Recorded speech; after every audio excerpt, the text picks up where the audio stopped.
मेरा नाम डॉक्टर नंद कुमार है। मैं all India institute of medical sciences में प्रोफेसर हूँ साइकेट्री में। ठीक है सर, पोस्ट कोविड लोग साइकोलॉजिकली किस तरीके से परेशान है, क्या चीज़ें देखने को आ रही हैं? कोविड एक इन्फेक्शन है जो वायरस से होता है, जी। आप सबको पता है। तो जितने भी इन्फेक्शन वायरस से होते हैं उस सब में कुछ साइकोलॉजिकल इफेक्ट होता है।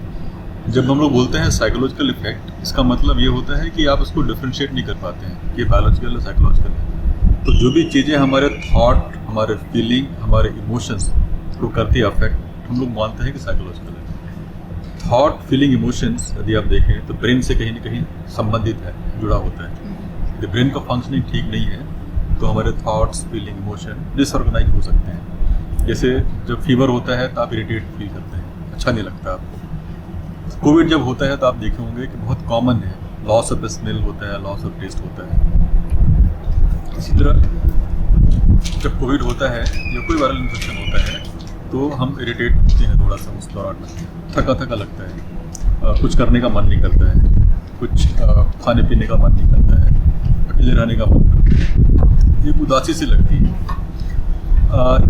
ये जितने भी लक्षण हैं हम उसको इसी तरह के लक्षण मिलते जुलते हैं डिप्रेशन के होते हैं, लेकिन ये धीरे धीरे अपने आप ठीक हो जाता है। कोविड या किसी भी वायरल इन्फेक्शन के होने के बाद यदि ये लंबा चलता है, 2 हफ्ते 3 हफ्ते से अधिक चल रहा है और उसके बाद और कोई कारण नज़र नहीं आ रहा, फीवर हो गया, न्यूट्रिशन सब कुछ ठीक है, तो हम लोग मान के चलते हैं कि उदासी की संभावना है, बीमारी उदासी की हो सकती है। तो पोस्ट कोविड हम लोगों ने बहुत देखा है, कॉमन डिप्रेशन बहुत कॉमन है। पोस्ट कोविड पैनिक अटैक मतलब बहुत इंटेंस, बहुत एंग्जाइटी बहुत बढ़ जाती है, पल्पिटेशन होने लगता है, दिल में धड़कन बढ़ जाती है, ऐसा लगता है कि अब जान निकल जाएगी।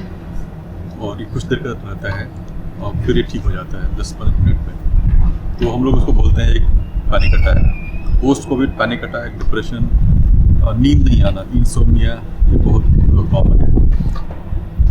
उसमें जो हम लोगों ने देखा है as a medical professional, as a medical practice, कि कोविड का तुरंत बाद नहीं होता है। जैसे कोविड हुआ, ठीक हो गया, तो कुछ लोग ऐसे भी होते हैं जिनको कोविड होने के 3 महीने के बाद हुआ, कोविड होने के 5 महीने के बाद हुआ और उसके बीच में बिल्कुल ठीक रहते हैं। तो इसको भी ये भी हम मानते हैं कि पोस्ट कोविड ही है, इसलिए और कोई वजह आसपास उसके नज़र नहीं आता है। तो ये भी कॉमन है। और सर कितने दिन तक ये रहता है पोस्ट कोविड, जो डिप्रेशन की अगर हम बात ये यदि आप उसको ट्रीट नहीं करते हैं तो लंबा चल सकता है, 6 महीने भी हो सकते हैं, आगे भी बढ़ सकता है। यदि आप इसका इलाज नहीं करते हैं तो उसका जो कॉम्प्लिकेशन है डिप्रेशन का, जैसे मान लीजिए कि उदासी है, आपको कुछ काम करने का मन नहीं करता है, तो आप जॉब ठीक से नहीं कर पाएंगे। जब आप जॉब ठीक से नहीं कर पाएंगे तो आपको परफॉर्मेंस ठीक नहीं होगा, आप ठीक से काम नहीं कर पाएंगे, आपके जॉब में खतरा हो सकता है, घर के लोग से ठीक से आप बात नहीं कर पाएंगे, जो आपका काम है रूटीन काम आप नहीं कर पाएंगे। तो आपके आसपास बहुत अधिक फर्क पड़ता है आपके सोशल लाइफ पे, आपके पर्सनल लाइफ पे। सर दैनिक जीवन में हमें क्या अपनाना चाहिए, क्या फॉलो करना चाहिए दवाइयों के अलावा कि हम इससे निकल पाएँ? कोविड के किसी भी इन्फेक्शन, अगर वायरल इन्फेक्शन के बाद हमें थोड़ी बहुत एक्टिविटी रिज्यूम करनी चाहिए, बहुत इंटेंस एक्टिविटी नहीं। जैसे मान लीजिए कि थोड़ा एक्टिविटी, वॉक हल्का फुल्का शुरू करें, योगा शुरू करें, ब्रीदिंग, प्राणायाम बहुत इफेक्टिव होता है। इसलिए कि आपने देखा होगा कि जब भी कोविड या कोई इन्फेक्शन होता है तो सैचुरेशन ऑक्सीजन का कम हो जाता है ब्रेन में, पूरे बॉडी में।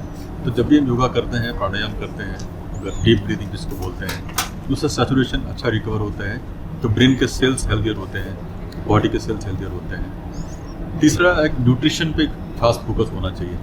जैसे कि हम जितना वो चीज़ें खाएं जिससे ब्रेन के सेल्स हेल्दी रहते हों, जैसे कि जिन चीज़ों में, जिन खाने की चीज़ में ओमेगा 3 फैटी एसिड हो, जैसे वॉलनट्स हो गया, आलमंड्स हो गया, ग्रीन वेजिटेबल्स है, अगर हम वो खाते हैं, हेल्दी फैट जैसे कि देसी घी अगर हम वो खाते हैं तो ये बेहतर होता है ब्रेन के हेल्थ के लिए और इस तरह डिप्रेशन या एंग्जाइटी को ठीक करने के लिए। ठीक है सर, थैंक यू।